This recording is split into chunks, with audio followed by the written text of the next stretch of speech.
Hi! In front of me is Motorola Moto G73 and today I would like to show you how you can resize font on this Motorola.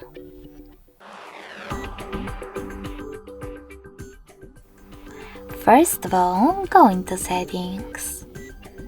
Now tap on Display section.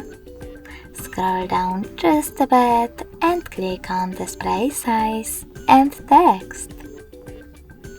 Finally, swipe left or right on this font size slider in order to adjust it.